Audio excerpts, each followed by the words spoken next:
To watch the latest from India Science, don't forget to subscribe to the channel and press on the bell icon to get notifications on all the science-related videos.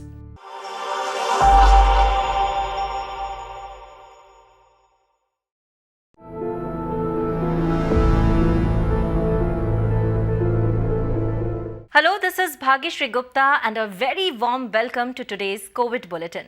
If you have undergone a COVID-19 testing procedure, you would agree that it isn't a very pleasing experience. For the test, the swab is required from the back of the throat and far inside the nose. Entering of plastic stick into the nose is very irritating and one feels like sneezing. The scientists understand this too, and therefore they have been looking out for other easier, cheaper and painless ways through which COVID-19 testing can be done. In this league, UK scientists have now come up with interesting results. They have shown that sebum, which is an oily substance produced by the body onto the skin, can tell about your COVID-19 status.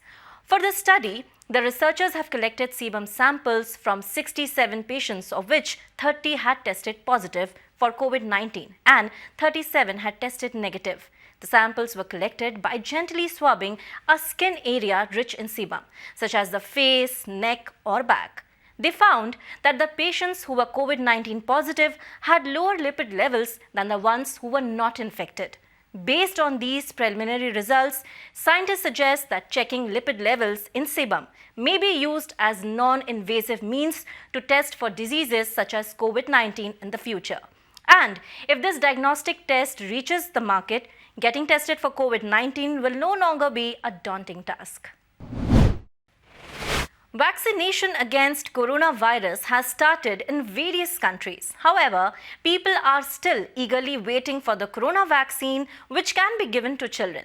Till the vaccination is done, we might feel hesitant to send our kids to play outside or to school. Now, the American company Moderna has announced that it has started a vaccine trial on children.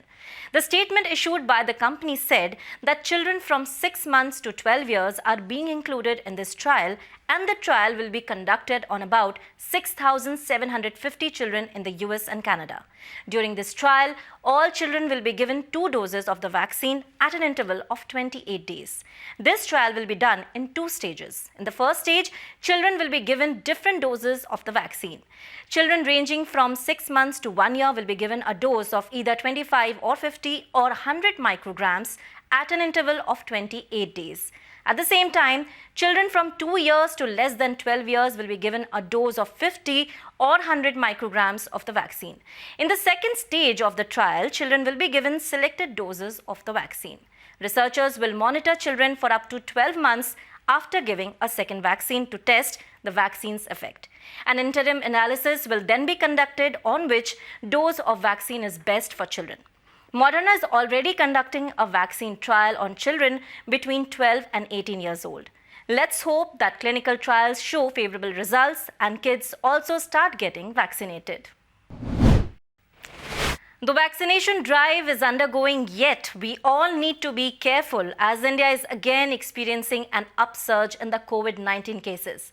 While direct contact from an infected person may lead to transmission of disease, one may wonder about the chances of catching an infection from touching various surfaces. Now, a new study by the IIT Bombay scientists has shed light on the survival of the COVID-19 virus on various surfaces, which may help you estimate the odds.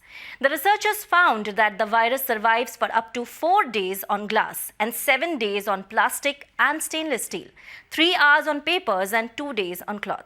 The study shows that this virus survives for more time on impermeable surfaces such as glass and plastic than on porous surfaces like paper or cloth. They found that as a droplet remains liquid for a much shorter time on a porous surface than the impermeable surface, therefore porous surfaces are less conducive for the survival of the virus. Based on the study, the researchers suggest that furniture in public places like hospitals, restaurants, airports, etc. should have a cloth covering so that the transmission of infection can be minimized. The study has been published in a peer-reviewed international journal, Physics of the Fluid. That's all for now. You can share your feedback and suggestions to us on the email ID flashing on your screens. And for more such videos, download India Science app or visit our website www.indiascience.in. And don't forget to follow us on our social media handles as well. We will be back with another edition of COVID-19 Bulletin soon. Take care, stay safe.